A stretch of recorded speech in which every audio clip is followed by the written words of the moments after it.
Welcome to the Content Amplified podcast, brought to you by Masset. Our goal is to help you get more from your marketing content. Each episode is a 10 to 15 minute interview with industry experts that share amazing insights to help you squeeze as much juice from your content as you possibly can. Here's today's interview. Welcome back to another episode of Content Amplified. Today I'm joined by Tim. Tim, welcome to the show. Hello, thank you. I'm excited. This is gonna be fun. This is going to be a lot of fun. Tim, I'm not going to lie, I'm a little bit of a fanboy of you on LinkedIn and everything you're doing. So before we dive into the subject today, let's get to know you. Who are you? And then the two questions we always ask, what do you love about content and marketing? Yeah. So my name is Tim Davidson. I call myself a semi-funny B2B content creator, marketing and sales typically. I also am the owner of a company called B2B Riz. It's LinkedIn Ads Consulting, ABM with LinkedIn Ads. It's sole company, just me, basically just running LinkedIn ads for B2B SaaS companies. So to your question, what do I love about content marketing? I love that it's very broad. I shouldn't say I love that part, but I do love it because it doesn't have to be just written. It doesn't have to be audio. It doesn't have to be video. There's so many ways to do it, giving you a lot of creativity and ways to kind of win because there's tons of written content out there, especially with AI, but if you can create videos that are a little different, they're not talking head style, they're just kind of the typical IBM style boring ones, then you can definitely win. But most importantly, I think content marketing is a huge pillar of how you can drive new business, get new funding, pretty much anything and everything you want to achieve, you can do through content. It's just how you do it. I love it. That's awesome. So getting to the subject for today, and I apologize, my kids are home from summer and that's the part of the work from home life that everyone is experiencing. But your video content, I want to dive into this. So you've made a brand for yourself on LinkedIn. That's where I first found you. I love the video content. If no one's familiar, for sure, check out Tim's LinkedIn channel. But you're cutting fruit, you're doing various activities, and you're talking about things.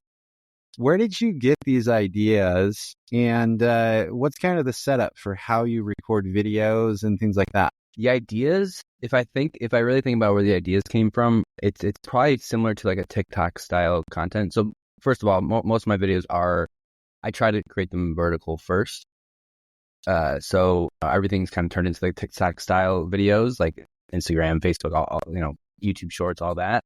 But a lot of the ideas I would say come from that because I tried to, whether it's like the fruit cutting, I got that from TikTok. But basically, I was noticing when I was scrolling through TikTok, there was like a few different videos where I would stop and watch people tell a story. One was people unboxing. Another was people, someone was actually cutting fruit, but they were just overlaying video or overlaying voice. So they weren't like talking to the camera like I do now, but they were just cutting a pineapple and talking about something with the overlay voice. The other one was someone cooking and telling a story. And what I ended up actually doing is trying all three. Started cutting fruit. I started cooking and telling a story, talking about like B2B marketing or something like that, like a B2B growth story or something like that. And then unboxing. And I just tried all three, and the fruit cutting just did way better than the others.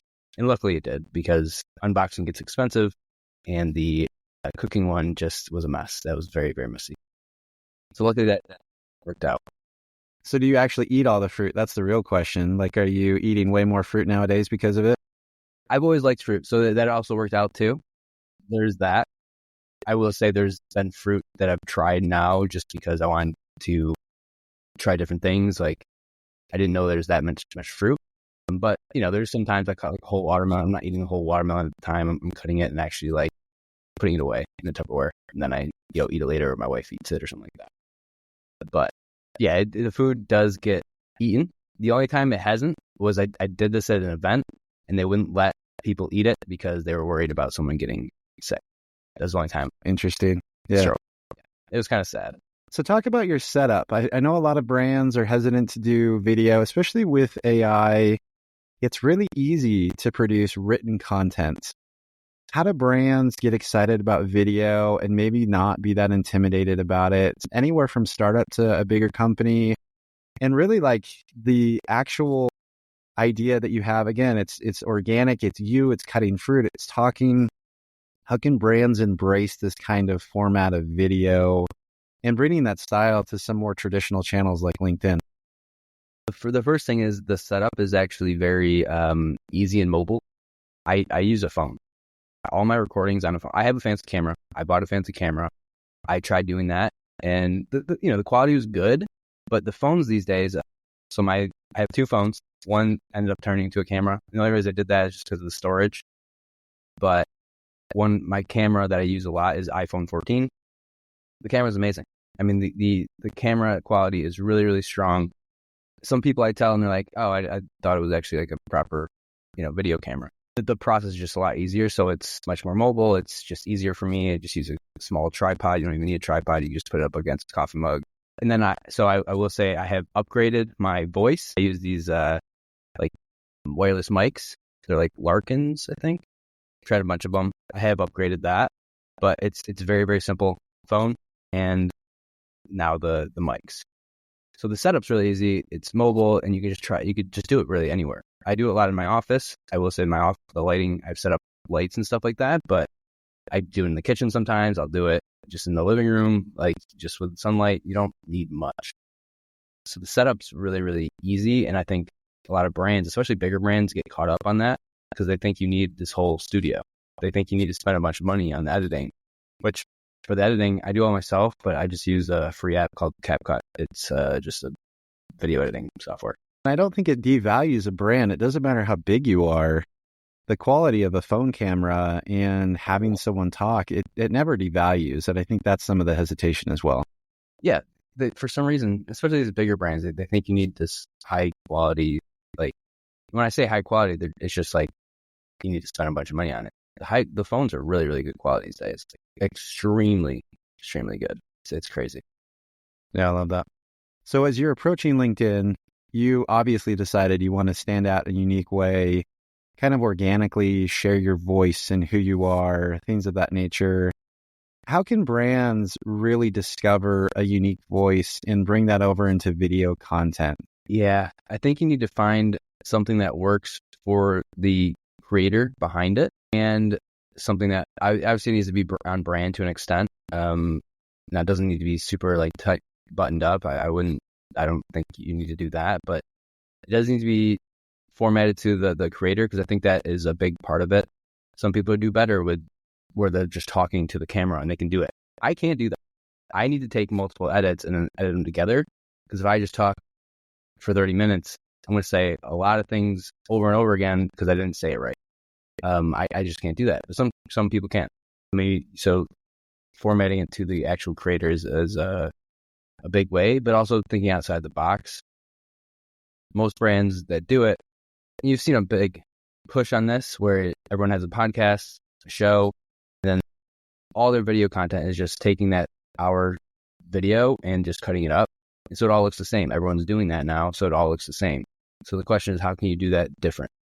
That could be through post editing. Maybe there's a lot of different edits that you cuts and things you put in there with like animations and all that. But maybe that's just how you do it. We talk about the fruit cutting, but I've also done skits where it's just me and it's usually like a marketing and salesperson. Marketing is just wearing a regular shirt. Sales is wearing a hat and a vest. And I kind of they basically talk to each other and they do something like that. But that, again, that's like something that's outside the box that's different than the talking head. You could take your talking head style content and format it to that. Like just create a new video talking about the same thing, but in a different way. What I'm trying to say is you should format it to the creator, but also figure out different ways and test different ways. Because if you noticed earlier, I did mention the fruit cutting. I tried 3 different things first to see what would work. Test things, and then you'll find out what's going to be work for you because the audience will tell you, especially if you're posting it like organic on LinkedIn. You'll see the different engagement. You'll see the comments. You'll see those things and if it's from the right people, you'll see the difference. And then you can actually say, oh, we'll do this more and not this one because this one works. Awesome. I think that's really cool. So when you're thinking of the content of the video, not just the format or for your use case, the cutting of the fruit, things like that, how do you come up with the actual content? Where do you get the inspiration? And how can businesses also follow the same pattern to find material that's actually going to provide value to their audience? Yeah, so the content comes in a few different ways. Sometimes it's just based off of like a lot of the stuff that I've had is either things I've been in, like been a part of, been in that exact meeting and been in that kind of situation where someone's talking about something and I'm kind of like trying to figure that out. And maybe that just happened yesterday and then I started creating the video the next day. But a lot of times it's just me putting in my notes on my phone. And then I come back to it, at a certain time when I figure out what the format is or what I'm going to talk about, or maybe having that conversation again and it kind of rethinks it again. But also a lot of it comes from just knowing your customers. So like when I talk to brands that want to do this, one way to do that is just either talk to sales or listen to sales calls and see what questions you're getting from your prospective customers. Simply put, you could just answer those questions in a video and try to answer that kind of scenario in a different kind of format. You can also go on the various communities that maybe your customers are at, or just on LinkedIn. Who does your buyer follow on LinkedIn and see what they're commenting. Then you can look at those questions, those scenarios, and create content around those. And if you just do that, you'll never run out of ideas because there's so many different questions real time from your buyers, and you'll just never run out of ideas. I think that's powerful. So any tips for how to actually search for those comments, those questions on LinkedIn? There's an opportunity to waste a lot of time hunting through all the systems. Any recommendations? Also with your business, you spend a lot of time on LinkedIn. How do you effectively navigate those waters to find those golden gems, but maybe not waste your entire time and entire day doing it? Yeah, I would start with I would actually not start with LinkedIn because there's going to be a lot more content out there. Unless your feed's like dialed into like the exact people, then it's going to be tough. I would start with specific communities. If you're in a Slack community, in just an example, like a B2B marketing Slack community, people are going to be asking questions and you'll see commonalities, but also you can just go on there and see what the last question is and just start answering those if it's the right buyer and it's kind of similar to your solution. The other one is even more closer to your business and probably take less time, is just ask sales, what questions are you getting a lot? They'll know. If they're taking a bunch of calls, they'll know. Or you can just kind of listen to sales calls, or like if you're using like a call recording, you kind of start typing in searches on questions. You'll find the commonalities there. That way you're not sifting through a bunch of comments on LinkedIn. To the LinkedIn one, find like 2 or 3 of the big creators that your buyers would follow. And then just kind of, it's going to take more time, but just kind of go through those comments and you'll start to see those questions come up. And that's going to just be more time intensive, but it shouldn't take too much time if you start with the other 2 first. So then you're starting to see those trends and then you know what to look for. With any new marketing initiative, especially video, it can take time for things to really build up and get traction.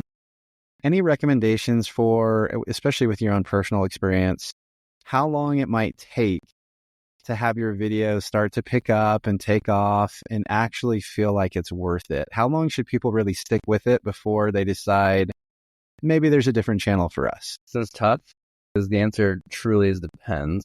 So if you're just starting to create videos, the first 10 to 20 are going to suck. They just will. They will suck. Everyone's been through that. You'll get a lot better at speaking, editing, figuring out what to say, what not to say. After probably about 20.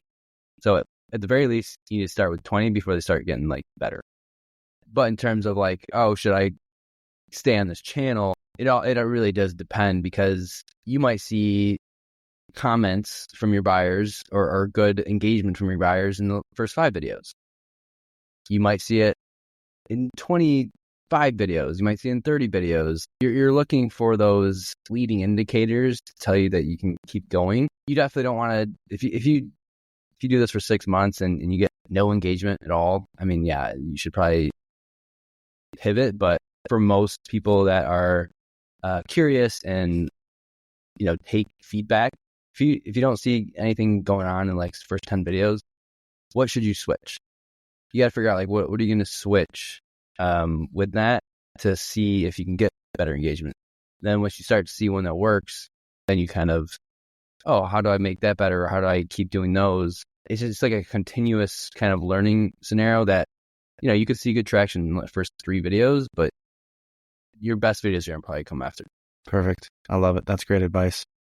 Well, Tim, as promised, these episodes go by quick. They're short and sweet and to the point so people can get through them quick. But if anyone wants to further the conversation with you online, how and where can they find you? Yeah, LinkedIn's definitely the best space. If you just type in Tim Davidson, I have glasses on in my picture, blue background. So I think my face is a little sideways. But yeah, Tim Davidson on LinkedIn is the best place by far. Or, go to my website, which I have the LinkedIn profile on there too, b2briz.com, b2brizz.com. But yeah, LinkedIn is definitely the best place. Any questions, just feel free to DM me. Perfect. And we'll link to Tim's profile in the show notes so everyone can find him nice and easy. Tim, again, thanks for your time today. This was wonderful. Appreciate it. Thank you. This is awesome. Appreciate it. Thank you for listening to the Content Amplified podcast. Please subscribe and leave us a review. And for additional ways to get more out of your content, visit our website at getmasset.com. That's getmasset.com. And tune in next time to the Content Amplified podcast.